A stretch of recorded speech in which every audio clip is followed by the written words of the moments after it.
Geeky. This week, we talk about Thanksgiving. Mike talks about Spirited, and Keith does a spirited review of Some Like It Hot, the musical. And now your host, Mike and Deglio. What is up, team? Woo-hoo! Welcome to K&M Geekly. Just a sneak peek at two geeks talking about some of the things that got them through their week. And what a week it's been. We are fresh into the Thanksgiving season. In fact, we're here, blink, blink. It is Monday of Thanksgiving week, so get your turkeys in the oven or get that deep-fried oil bubbling up. Keith, have you ever done deep-fried turkey? I have not. I do very much enjoy watching the calamitous versions of them on an Instagram or the what is it? The what's the kids do? The TikTok. Yeah. Who knows anymore? I think all of those sites are blowing up from what I hear. No, just Twitter. Just Twitter's in a spiral, right? Twitter's in the death spiral. None of the others are. They're all doing their normal things. Okay, great. I can't do the TikTok. We still have to do an episode on that. You've got to Sherpa me in because I feel like I'm missing something. When I first conceived of it, I was like, who would ever want this? Mm-hmm. Like this is like of what interest is this to anybody? But actually, it is wildly addictive. It is a little like dopamine crack bomb for your brain, mixing all of the things that like you want and some of the things you didn't know you want, but it's like its little AI mind control device knows what you want. It's very odd. It's a little creepy, but it is like a little dopamine fix. And it really, you know what it gets you through? If you're watching sports or news, right, which are the only reasons to be watching anything live, and certainly anything with commercials, it gets you through a commercial break like that. So that is the purpose of TikTok, is to get you through a commercial break. It's to take what's left of your attention span and utterly destroy it. Oh, I never had one to begin with. Okay. Well, anyway, folks, so we wanted to just start with a quick, since we won't see you on Thanksgiving on any of our shows, nothing drops on Thursday, we thought we'd just take a second. I thought we should take a second, Keith, in fact, I don't think either of us, I think we would both agree that we're not huge holiday people. Thanksgiving's not one of the ones that is on my radar of, like, ones I give two craps about. So I thought... I like Thanksgiving, actually. Oh, yeah. Yeah, speak for yourself. Yeah. Tell us why you crap on my nice holiday, Mike. I'm not going to crap. I'm just going to say I thought it would force us to take a second for gratitude. And I have a couple of things I thought I would state on the internet for people to ridicule some of the things I'm grateful for. So I'll do it quickly and then we'll move on. We're going to do a briefie this week. That's our thought. 1, I'm thankful for my lovely wife, CEO Jen, who I don't think we've met on Geekly yet. I'd like to wish her a happy opening today. Yes. This Monday, the 21st. She is opening Fiddler on the Roof in Yiddish off Broadway in New York City at New World Stages. It is a 7-week only run. They haven't said it. There's a possible extension, but I don't see it happening. So get your tickets. Yeah. They're going like hotcakes. I don't know. Actually, I have no idea how it's selling. You probably have a better idea than I do. I haven't looked. Well, they don't report grosses for off Broadway. Oh, well then, okay. Let's just say it's very successful. This is its third or fourth run. So obviously, this show is wildly acclaimed. I was listening to an interview on Terry Gross all about this production that they reran with yesterday. Steven? Yeah, with Steven and Zalman. Joel. Oh, Joel. Yeah. So anyway, I'm really grateful. Hopefully I'm going to make it to opening night. If not, I'm going to go see it on some Monday because I'm doing a Christmas show right now, so I'm a little busy. I only get one day off.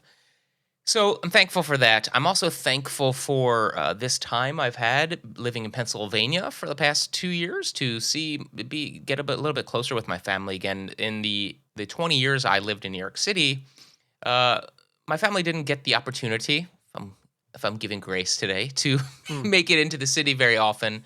And so it's been nice to see how their lives tick out here in Pennsylvania before Jen and I make the next move to wherever hopefully will be a little bit more permanent.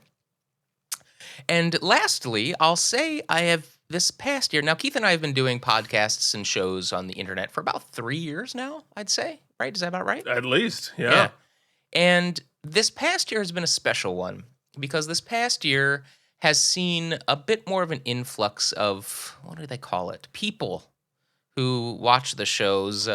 And I actually, we started the Deep Space Nine podcast as me as sort of an outsider, and the Toys podcast of me as an outsider getting introduced to this whole world that I'd kind of not really, The Trek world. and I'd not really been exposed to. And it turns out it's literally been nothing like I had heard or expected. It's been a really fun group of people, a really collaborative group of people, Very. and who don't ridicule you when you get something wrong, or they've been educational to me. They've been excited for me to learn new things. Yeah. They've helped me avoid spoilers.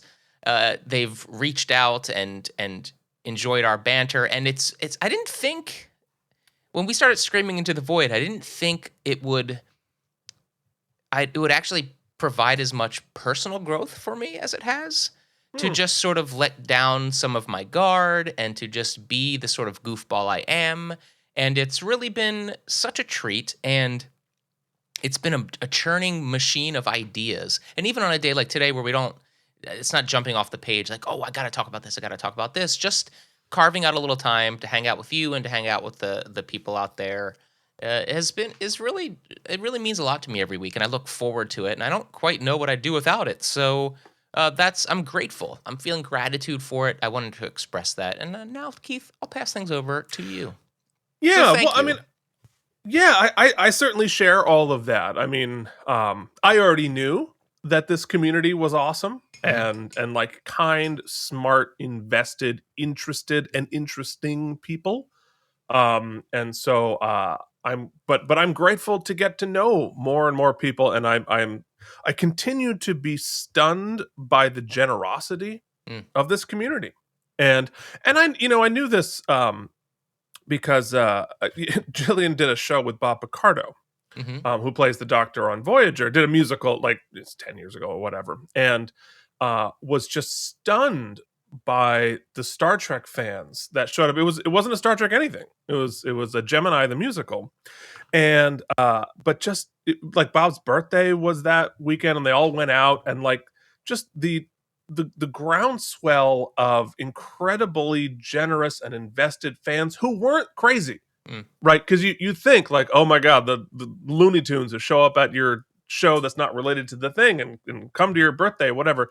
No, these are just generous, kind, and invested people. So anyway, yeah, so I feel that way too, and I'm grateful for that.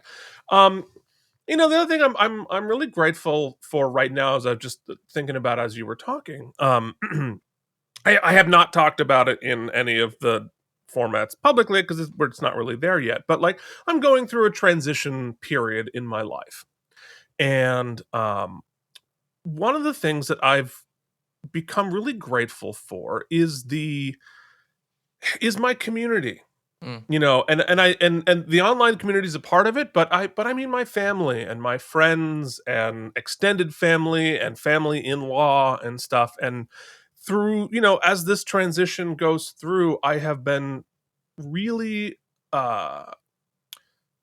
people have shown up for me and embraced us, and I very much appreciate that, and I think that is your people show up for you, and you think maybe they won't, you think it's going to be weird, you think it's going to be whatever, and you know what, no, people show up for you, and people you don't expect, and the world, at least in my privileged place, the people around me are very kind and very generous and very accepting and very welcoming, and I appreciate that. I'm very grateful for that. Yeah, I think that's a good energy to kind of bring with you through any transition, especially difficult ones. And I think the other thing that's important to remember, buddy, and I'll just throw this out there on the internet for all to hear, is also keep a piece of your mind, especially people who are of a self-deprecating nature, that though, yes, a lot of it is luck of the draw and blessings, I guess you could say, But don't forget that you also reap what you sow. And people show up and people are available because you've been there for them and because of who you are. So it is not just, it is not just magic that people care about you and then show up for you. It's because you've put that out to them as well. So remember, it's reciprocal. Yeah, well, and I appreciate that, and that's all I'm going to say about that at the moment. But that's just what I've been thinking. And actually, you know what? And the other thing I feel like I should say, as we're having a little bit of a Thanksgiving and things that we are grateful and giving acknowledgement to, because look, Thanksgiving, the holiday, has these wonderful traditions we've had along, for our whole families and our time, and also like it has a much darker history than we like to acknowledge in this country. But I figured it was fair that I looked up who owned my land before, and it was the Muncie Lenape tribe that used to own Lenape, yeah.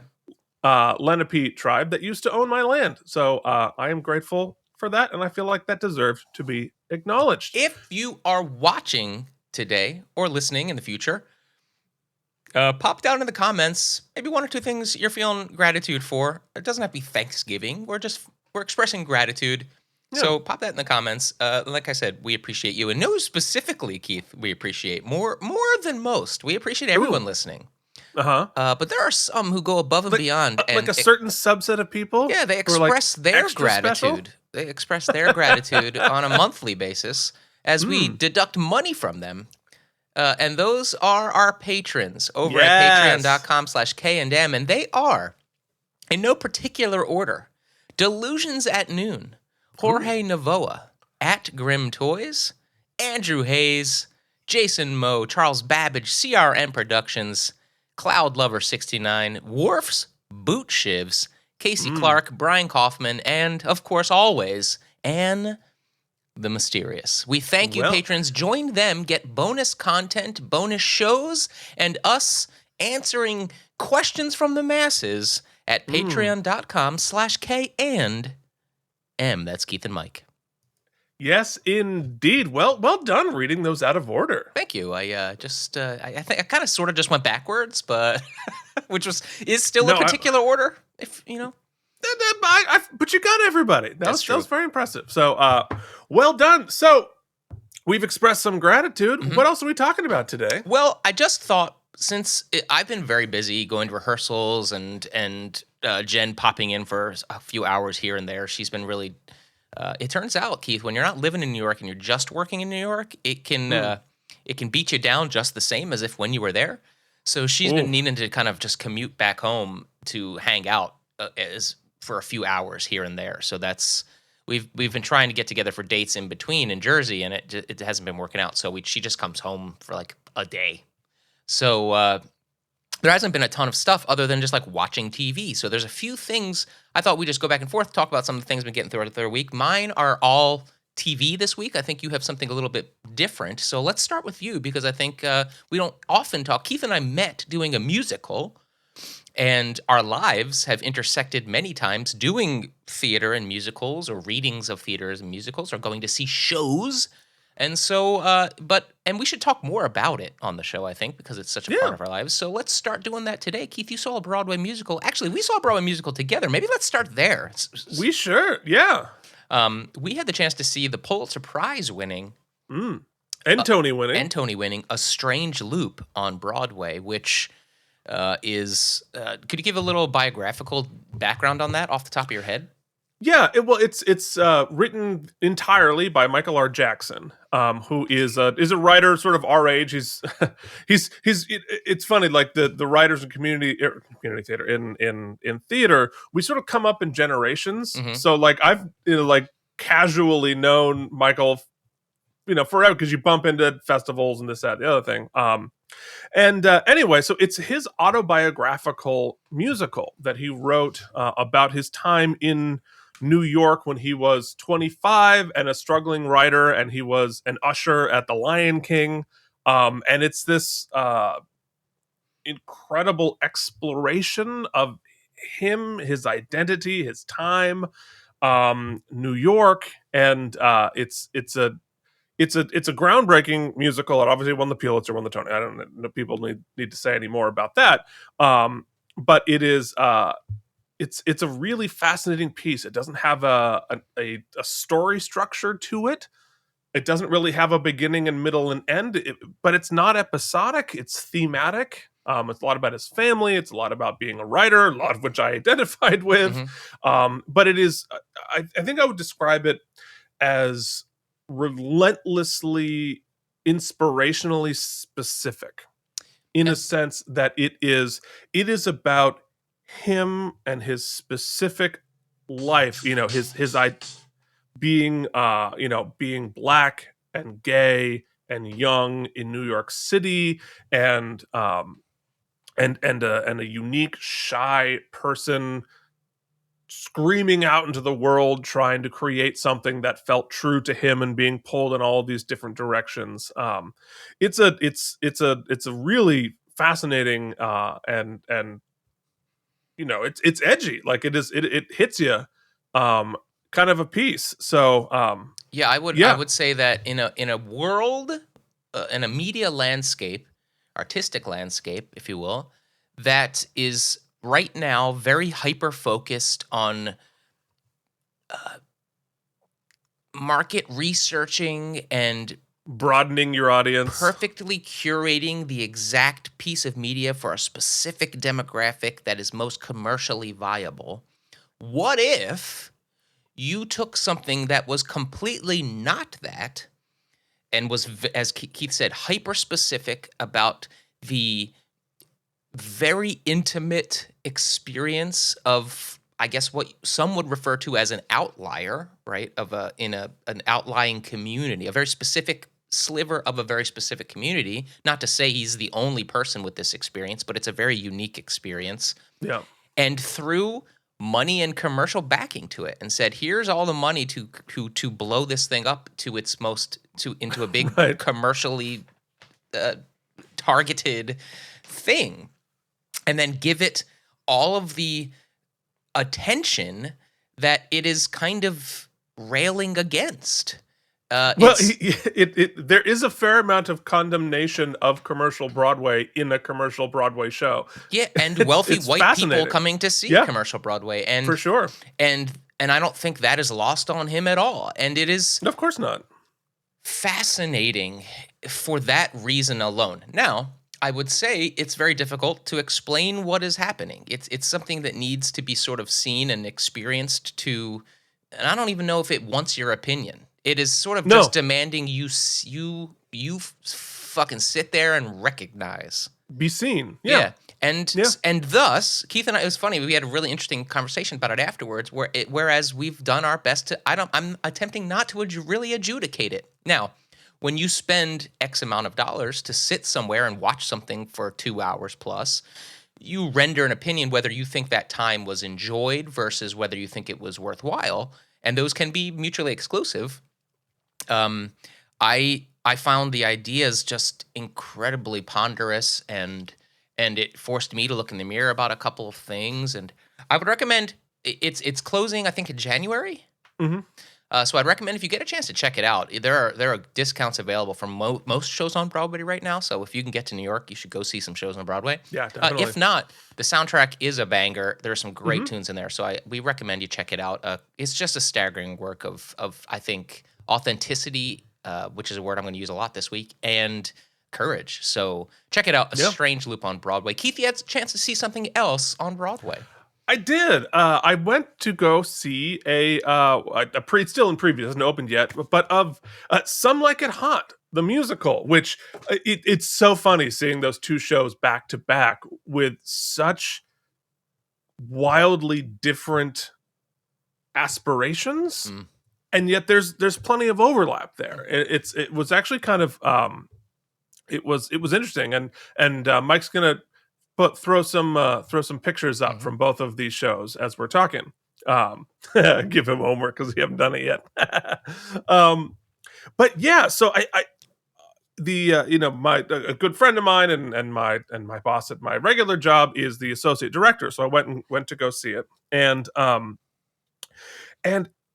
I think going into it, I went in with very low expectations in terms of, not that I knew it would be well crafted and well done. It's just I wasn't sure it was for me, because it's very old school. It's based on the Marilyn Monroe movie. What was it, Tony Curtis and um yeah, it is Marilyn Monroe, Tony Curtis, and Jack Lemmon. And it's a 1959 movie, and I was like, I don't know how this is going to translate today, because all of the joke is men dressing like women, and like, haha, how crazy, blah, blah. And we're kind of beyond that, right? That's just not that interesting anymore. That's that as a source of humor isn't it's like it's not respectful anymore. Like it's just out of its time, right? Um, However, this show has been completely rewritten, and redone. So the basic structure is still the same. You have a couple of musicians on the run from the mob who have to dress as women in a band to save themselves. And you know what? They found a way to make that not the joke. That is the circumstance, not the joke. And it brings in race. The Marilyn Monroe character is now black, and it's set during the Depression, and that is not left irrelevant. And it's a big brassy. It's Mark Shaman and Scott Whitman's music. Giant old school orchestra. The score is, it's old school, right? It's all big band stuff, but it's a really good version of it. And it was way funnier and way more respectful and way more fun. And and not to give, I don't want to like give the twist away, but it's probably part of it. Like, it really treats the gender stuff with a lot of respect. And one of the characters, one of the men decides, you know what, this is me.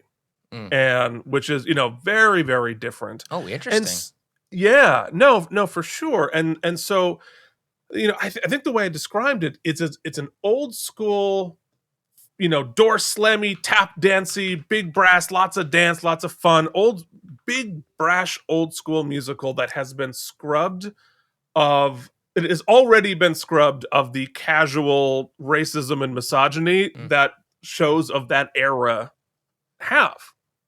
And so it's been rewritten, I think, very smartly to completely redo that. And the 11 o'clock number is about a trans character embracing who she is in the super old school musical. Anyway, I really enjoyed it much more than I went there like I wasn't feeling well. I was in a bad mood, and I'm like, oh god, it's like 2.5 hours long. I'm gonna do this. Walked out of there like, yep, boop, boop, boop, and I felt great. So I actually highly recommend it. I wish my grandfather were alive to see it, because this would be wildly up his alley. Really, really terrific performances. Christian Borle, I didn't know he could tap. God, stop being talented, will you? God, he's so annoying. J. Harrison Ghee is, I think he's probably got the Tony. For this. Adriana Hicks is great. Kevin de la Guila is amazing. Yeah, so I mean, I really enjoyed it. So if you're in the mood for like a big old school giant band, it sounds amazing. This huge old school, and it finishes exactly what you want it to do, like with a 15-minute tap dance, door slamming, costume changing, gonzo ending that literally stopped the show. I mean, they finished it, and we just crowd went crazy. Yeah, in a world where, and even coming up for me, like I appreciate and respect the classical musical theater, but I never would consider it my jam. But as I get older and I start to listen back, I recognized how sort of filled with hubris that opinion of mine was, because it just I like singing contemporary music more, and so I would you always, when you're younger, you focus on, oh, what could I do, what could I play, what parts could I, and that's kind of how you focus on things. And so I don't want to. I'm not. I don't tap, so I'm not in that show. Anything goes. I could play the gangster. That's about it. So you don't. There is a good part in this for you. So my point being that, and especially as speaking of Strange Loop, as shows and writers, because of fiscal concerns, pare shows down and you get these very small rock trio type musicals. Right. Just to hear a huge brass band railing away and these huge orchestrations and like a 25-piece chorus singing these big, it's just glorious. It's, and whether you end up having a great time or not, if you spend $100+ on a ticket, some of these old shows, like you go see this, you're getting your money's worth. That's for sure. Yeah. No, and you do hear like it's just really, it's a good night. I mean, it's not like, it's not groundbreaking. You're not really going to think that hard unless you like, I honestly, I think the gender part of it is done really well. And I think, and that's sort of important to be represented the way it is, where it's taken seriously. Mm-hmm. It is never the butt of the joke, and yet it doesn't, like, it's still frothy fun. Yeah, and it's like we're there to have a nice time. And Broadway's got it. They're there's a production of 1776 right now, which is all cast with female leads, or I should say it's cast non-traditionally. I don't want to like pigeonhole it and say female. And that is giving a new look at an old classic, an old show. Two varying, what I've heard is varying degrees of success. I don't know, so I don't want to pass judgment. But it's cool that we're, it used to be Lincoln Center would just present a classic in its original form, and that sort of was that. And now people are looking at things through different lenses, which I think that is a net positive. I think. Yeah. Well, and it's interesting that this is not a, like, oh, we're going to rewrite Camelot, which LCT is about to do. This is an entirely, I mean, it's based on the movie, but like from the ground up, original 2022 musical, and really being able to dovetail 1959 and 2022 together successfully that's cool. I think I want to check it out. Yeah, you should. So, Jen came home for an evening, and we wanted also, Keith, to spend an evening with just like a fun, bright musical, just a nice, fun musical. And we love Christmas stuff, and we wanted to get into that season. And so we decided we were like, well, we can either watch Disenchanted on Disney Plus, which is the sequel to Enchanted, which with Amy Adams joint and McDreamy, what's his name? McDreamy. McDreamy. Yeah. Patrick Dempsey, which is just an absolute delight. Boy, do I love Enchanted. Or we were going to watch the sequel with Maya Rudolph is in it, and I've heard how could it be bad? Disney, you know what I mean? Or there is a new musical on Apple TV Plus. They've been advertising the good bejeebus out of it. With Will Ferrell. It's okay. So speaking of market research, here's the pitch, Keith. I don't even tell you what it's about. I'm not getting anything about it. Here's the pitch. Let's get Will Ferrell, right? Mm-hmm. Let's get Ryan Reynolds. All right. So can one screen even handle that? That's charisma? That's an awful lot. That's a lot of charisma. But let's add to that because, they're not particularly theater stars. So let's add to that Patrick Page, Octavia Spencer, all right, with some cameos by Tracy Morgan. And then on top of it, we're going to add the music of Pasek and Paul, all right, who have proven their bona fides both on Broadway, but also with The Greatest Showman, which I think made more money than Jesus. Mm-hmm. So, and we're going to do a little twist on A Christmas Carol, and we're going to throw all the money at it, Apple TV. How can we go wrong? Mm-hmm. Sounds fun. Okay, so I feel like they went wrong, and I wanted to like this. I wanted to like it, and I watched the whole thing, but let's start here. It's 2 hours and 15 minutes long.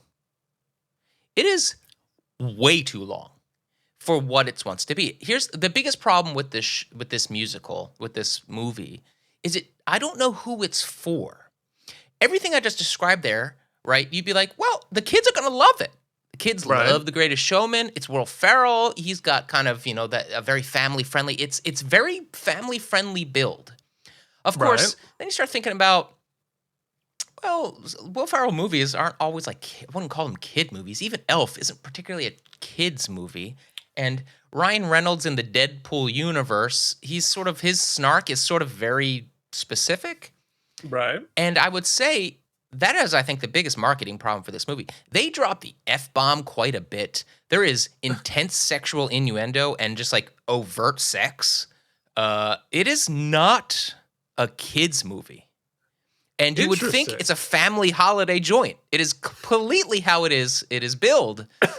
Now that makes me more likely to want to watch it. Now, hold on. That said, but like, had I not told you that, you wouldn't go see it because you probably wouldn't have watched this. Am I right? Probably not. Yeah. No. So people like us, it's not their demo. So I don't really know what the demo is for this movie. I'm interested to see if maybe I'm an outlier and it's getting success. But from what I've read, actually, I read a little bit this morning. It's not getting great reviews, and it's because, the got a 6.6 on IMDb right now. So, Christmas Carol has been done to death. Everybody's done kind of a version of Christmas Carol, and this doesn't particularly bring anything new to it. I mean, I think they give it a couple of twists and spins. The ending is sort of ridiculous. A lot of it is just baffling, but the pacing is off. There are romances thrown at it. There's so many plot lines. It doesn't really make a lot of sense. Its central theme. There's no central goodness nougaty bit of like caramel Christmas sweetness, which you're looking for at the center of a Christmas Carol story. And then they do a thing where they just blatantly start trying to cash in on other properties. Like, you've got Ryan Reynolds, who they're like, well, we got to cash in on his hotness. So they throw him in this like GQ Santa Claus jacket and then just have all girls thirst after him for the whole movie. And then Will Ferrell at a point, and this is a spoiler for a laugh half of the movie, not plot-wise, but there's a scene in which they put Will Ferrell in a fish out of water story where he hasn't been alive for a while, and now he's alive, almost like a Buddy the Elf character. They were like, oh, we got to get some Buddy the Elf. And then have him run into, at a party, someone dressed up as Buddy the Elf, and they have a self-referential like moment about it. Which I like that. You'd think you'd like it, Keith, but when you get to it, you're just like, ugh. And because it's just the word, I hate to use it because it sounds cheap, and I promise I wanted to like this. It's just derivative across the board. It just feels market research tested. Like, at every choice, they were like, okay, go run it by 600 people and pick the one that got the most votes. Like, it has nothing new to say, and that is only exacerbated by, now listen, I say go get that money, right? Patrick and Paul, get that money. But it almost feels like a Patrick and Paul like song generator here, where they're like, here's a cool tune, insert lyric, the AI will whip up a song in the style of, and you get it, right? Yeah. So that's all the stuff I didn't like. But here's the good stuff. There's like a chorus of every performance. None of them are phoned in. Every one of the principals here is giving you the business. Will Ferrell is not doing Will Ferrell. Like, they let him sing. He's not auto-tuned, and he's not overtly auto-tuned, and he is giving a performance. Ryan Reynolds is giving a performance. They are going for it. Patrick Page is fucking great in everything. That's just too. Octavia Spencer in a bizarre casting, but she is giving you the business. So kudos to the cast across the board. Tracy Morgan having more fun than I've seen him have in a long time because he only has to vocally perform in this movie. So it's great. The special effects are pretty good. They threw money at it. There's a huge chorus. There's like 100+ person chorus who does stuff. The choreography is pretty cool. But here's the thing I want to pitch, Keith, because I know now you're going to have to watch it. If not, I want everybody to watch the first 15 to 20 minutes through the first big number at least, because there's something egregious that is happening. And I've watched it on my TV. I watched it with earphones on my iPad, and I watched it on just a plain TV with no surround sound. There's an egregious thing happening. The sound mix is broken. I would say it's bad. I think it's broken. I haven't listened to the soundtrack to compare it. Whenever the chorus comes in, so the leads are singing, it sounds great, it's mixed well, the orchestra, you can hear everything. As soon as the chorus comes in, they are compressed and thrown so far in the back of the mix that it is astounding. It's like, it's not just because I'm a music guy or music nerd guy. It's weird to watch. If there's 3 people in the front and then 150 people in the back singing and dancing, you'd think you can hear them, but you cannot hear them. It's mixed. It's broken. Now, I thought maybe it's my surround sound system, like it's just messed up. So I checked. Like it's bounced to a channel you're not hearing. Weird. I don't quite understand it. Maybe they'll fix it. Maybe there's a chance it's fixed. I have to listen to the soundtrack and see if maybe it's mixed well in the soundtrack. It's weird, man. So I gotta say, overall, a little disappointed in Spirited. I really wanted it to be something that it doesn't quite live up to, but we watched the whole thing, and, maybe I was just cranky. So take it with a grain of salt. That's Spirited on Apple Plus. Kudos to them for making a musical. I mean, last year, Netflix released that show we talked about. They did a Christmas musical, which I thought was much more successful. So, unfortunately, I can't remember the name of it. No, I have to. I'll type it up while Keith starts his next thing. All right. Well, are we going to do 3 or are we going to cut to 2 today? That'll determine where I go next. Let's do 3. Okay. I won't talk as much about the next ones. All right. So I'll be Before very you quick start, about this. let me just put a pin on the last one. Jingle Jangle: A Christmas Journey. That's the musical Netflix released. I think it's a much more successful musical, and I think it has a lot more to say. That's Jingle Jangle on Netflix. Okay, there it is. So just in terms of things that I enjoy in general, that I have like tiers of things that I watch and how I watch them. Okay. Right. There are things that it's appointment TV. You sit down, you watch it. It's the only thing you're watching at the time. It's your Game of Thrones or whatever it is that is like your thing. And then there are things that you can half watch, right? You'll watch it, but you'll be checking your phone or you'll be like doing your email or whatever, but you're watching it. And then there are things that you have on just to fill in the extra space in your brain while you're actually focusing on something else. Mm-hmm. And for me, that is flipping shows. House flipping shows, which I find endlessly satisfying to only sort of watch. Mm-hmm. Perfect white noise. Perfect white noise, whether it's a love it or list it. I've been watching zombie house flipping and hoarder house flipping, and the whole thing is so set. I know it's all lies. I know it's all a setup. I know it's absolutely nonsense and none of it is true. Who cares? It's still fun. It's like a little crunchy thing to have in the back of your head just to fight off the boredom from formatting your thing at work. And I don't care about any of it, but it's so satisfying, and they always make sure like everything looks nice and it's aspirational. Like, oh, that's a nice kitchen. That's better. That's whatever. Oh, they made money. Who knows if they made money? The thing's probably not even real anyway. And all the stuff we're seeing is never completed, and everyone who participates in one of those things gets totally screwed. But they're being totally screwed, and none of their faucets work for my entertainment.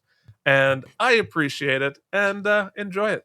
I'll say my mom's entire existence is BritBox in the mornings and then HGTV flip shows the rest of the day. That's how she lives her life, is just in those shows, because in her brain she is retiring to that $18 million house on an island that they showed them just 3 of and they had to pick one.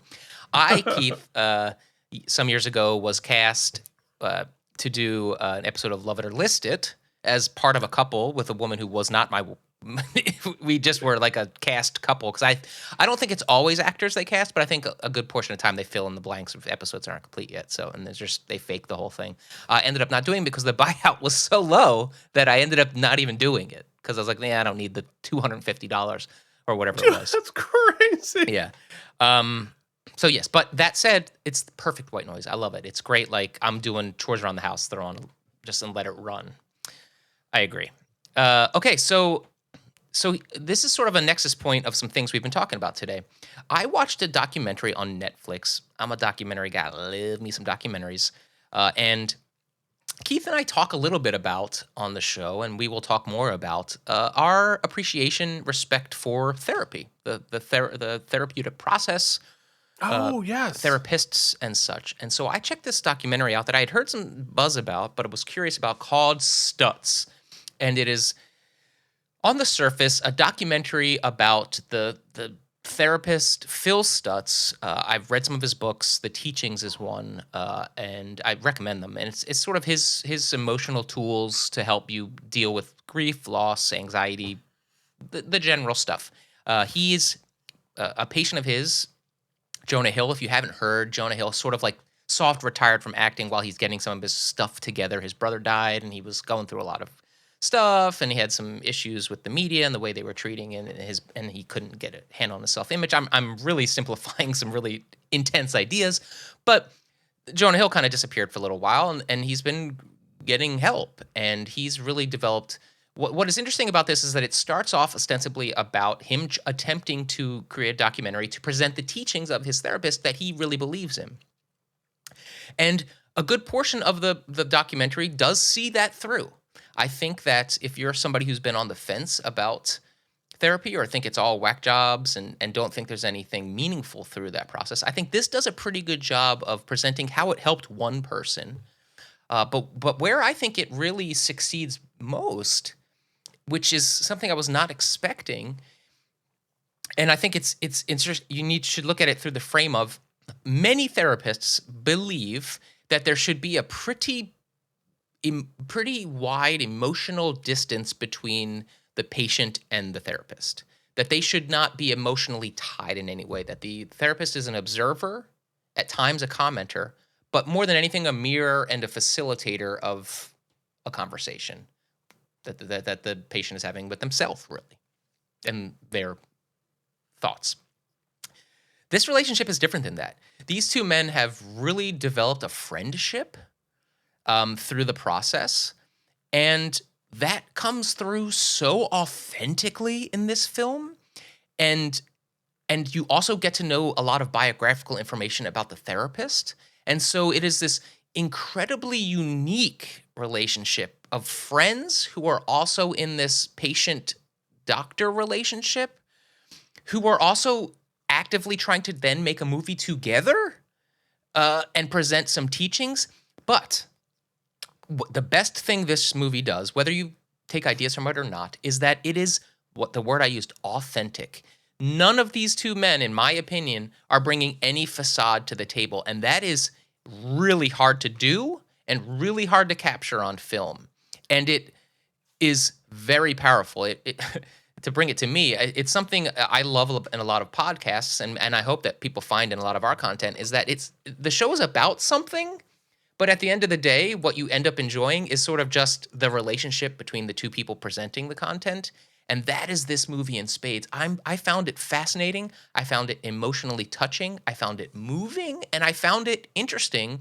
And it made me want to go back and read some more work by this guy, Phil Stutz. So it's Stutz. It's a documentary on Netflix, and Mike gives it a high recommend. Well, and I have a confession to make. Everyone be prepared to be blown away and shocked. Mike texted me, said you should watch this. And then I did. Oh, you watched it? I actually I can't believe I am shocked. Wow. I actually oh God, I hope you liked it. I did like it. And I agree with everything you just said there. But I just have one thing to say, and that is you talk about how these two men, there was no emotional facade there whatsoever. And you're right. But I also thought the most interesting and compelling part about the movie was when they removed the facade of the movie. Yeah, I feel like that's. I didn't want to. There's sort of a spoiler about that, so I didn't. It's kind of a unique part in the film, so I didn't want to talk too much about it. But yes, I agree. I mean, I thought that was stunning and fantastic, and I love. I won't get into details, but also, anyway. I mean, I think that's a meta commentary also, because that's kind of how all documentaries and films are made. Is like there's a bit of smoke and mirrors, and I thought it was cool that they made it important to break down form. I'm just bummed you didn't do Love It or List It with your fake wife and your fake house and your fake everything. Yeah, there was I'm trying to think what the other those reality shows, man, they don't pay good. No, of course they don't pay good. That's the whole thing. I wish I had to, because that would have run in perpetuity, and I would always gotten phone calls being like, "Were you just on Love It or List It?" Yeah, I mean, like you would have been paid $200 and a story, and a great story. Yeah, you're right. It would have been worth it. All right, what else you got? All right, so my last thing is sort of in progress, but I started watching Fleischman is in Trouble. That's my last one. Oh my God! Yeah, look at that. Okay, great. Synchronicity. Mike coined synchronicity on another show, so I use it now. You know, it's like sometimes you make up funny words or funny pronunciations of things as like an inside joke between you and your family or you and your buddies, and then you forget that it's not a real word, and then you bring it out into the real world and you sound like an idiot. I'm very conscious about making sure I don't say synchronicity in the real world. Anyway, so I started watching. It's Fleischman is in Trouble on Hulu. It stars Jesse Eisenberg, Claire Danes, and Lizzie Kaplan. And I started watching because my brother-in-law's in it a little bit. What a douchebag. Such a successful douchebag. I need to text him. Also, Pearl's son, a friend of Jen's, is in it. Yes. Yeah, Pearl did one of my shows. Yep. We love Pearl. I love Pearl. So there's tons of. It's obviously shot in New York, so it's got a lot of our friends in it. This is on FX and Hulu. On FX and Hulu, and they've only aired 2 episodes, which I was so pissed at because yesterday I was watching. I'm like, I'm in. Yeah, let's watch this whole thing. Great mystery thread. They're doing it's a good idea to. I mean, I love everything to be binge released, but this is a good soft release. Yeah. So it's based on a novel, and it is, by Taffy Brodesser Ackner, who also created the show, and it's sort of like this New York mystery. It's about a couple, a guy who just going through a divorce with small children, going into the world again. But it's like it's a mystery. It's an exploration of being our age and being divorced in New York City, and how do you transition out of that? Also, a lot of like money and privilege, whatever. It's just that the performances are great. I am now 100% wrapped into the mystery. And I'm utterly fascinated by it. I've only seen 2 of the 8 episodes, but I'm 100% in. I'm really enjoying it. So tell me your thoughts. So I have I would agree. I'm in. I think that the central mystery, or I think it's going to be the central mystery, is really fascinating. I think one of the interesting parts about the show is that. And I haven't talked to anybody about it, Keith. Like, I'm sure you've talked to Eric a bit about what he knows or what it might be. I don't quite. There is an element of like, I don't know what this is about quite yet. They present something happening that I think is the central mystery, but then the last cliffhanger kind of makes me think that maybe it wasn't a mystery at all. I mean, I think one of the things the show does very well is the opening establishing shot of each episode starts with the camera basically upside down. And then this show ends by turning the camera upside down, which is both just kind of a unique visual framing device, but also sort of the way the plots go is we're seeing it's being narrated by the friend of the central protagonist. And thus we're being painted a picture that we believe is how things happened. But the central character is kind of going through so much anxiety and turmoil that a lot of the ideas we're being presented seem like there's some sort of broken mirror thing happening. So I don't know that we trust the central. It's like a potentially untrustworthy narrator, but maybe not. I expected when episode 2 started, we were going to see the same story told from Claire Danes' point of view. Yeah. And then it wasn't that. So we still may get there. We're very early in it. What the show does is kind of give you enough without giving you much. which I think is interesting. And as Keith said, I mean, it's talking about. I would say that the things giving me pause currently are that I do have sort of a little bit of like rich white people problem fatigue. Sure. In some shows, and it's definitely that so far. I mean, it's definitely that. But what Keith said that I think is important is that I believe there is a commentary about privilege and about it's aware. That it's lifestyle. Aware. It's at least aware of it.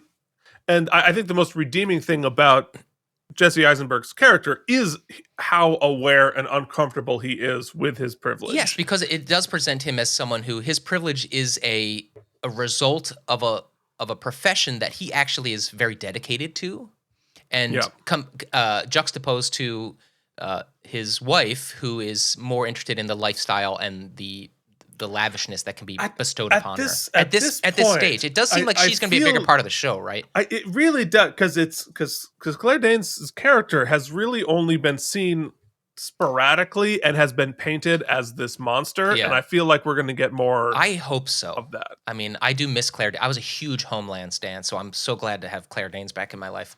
Hey, I was in my so-called life stan. So anyway, that said, I think it's doing really interesting things. I think it's presenting a really authentic friendship, which I love when we see in media. I think the trio of friends is really interesting in this show. As Keith said, here's the long and short of it. When episode 2 ended and I found out there was no episode 3 yet, I was fucking bummed. And that feeling is oh so great, because it's when's the 24th? Mark it on your calendar. I can't wait to watch it. So congratulations. I think it's a really great debut. Congratulations to Eric. He is just a loving douchebag on the show. He's like the husband of a friend, and he's just great. Check it out. Yeah. Well, I have not asked him anything about the show. We talked about the Giants, but I'm really psyched. Does he continue on, or we see him a lot, or do we know? He's in a couple. He's in a few. I don't really. I think he's got at least one more. I don't know, because last time, because he did the I Know What You Did Last Summer reboot. On Amazon Prime last year, and then he got murdered like halfway through. So then I never finished watching the series. I know he's busy, but he would be a great guy to have on the show and just talk about he'd totally come on. The millions of stuff he does. He's a cool dude. Okay, so since we shared that one, Keith, I have one quick bonus. I'm just going to toss it out there. Bonus. You know, Keith was talking about his popcorn stuff. As much as I like really good documentaries, I also like just the popcorn documentaries that it's like, it's not even like they're just for funsies. There's one on Netflix right now. It's called Search for the Killer Nurse. All right. And basically they present this nurse who's killing patients. It's a documentary. And, they tell you up front that they caught him, because you're hearing an interview with him, like from when he was caught or when he was being interrogated. But then they talk about the whole search for him and like how he was doing it and all kinds of stuff. It's not a great documentary. It's not a particularly well-paced story, but it knows exactly what it wants to be, and it's that. So if you like to turn on unsolved mysteries just to kind of watch and get some fun, I highly recommend Search for the Killer Nurse. And those are some things that Keith and I have been watching and geeking on this week. Well, folks, if you love it and don't want to list it, you can give us a like and a subscribe if you haven't already. I figure if you're watching this, you're kind of in the family. But you can find us on all of those social media platforms, and you can join our Patreon at patreon.com/KM and get fun bonus content. Take it away, Mike. Folks, that's it. We're thankful for you. Have a great Thanksgiving, no matter how you celebrate, if you celebrate. At least take some time to sit down and find some gratitude for yourself and for the people you love, your tribe, as Keith said. Hey, and if you don't have a Thanksgiving dinner to go to, we just gave you a great bunch of stuff you could watch. Let us know what you're watching, because I'm always looking for good stuff down below in the comments. Let us know what you're thankful for, or just say hi, give a like, give a subscribe. Folks, we'll see you again next week to talk about other geeky things. Until then, keep on geeking out. I'm Mike Indeglio. This is Keith Varney. And, this is K&M Geekly.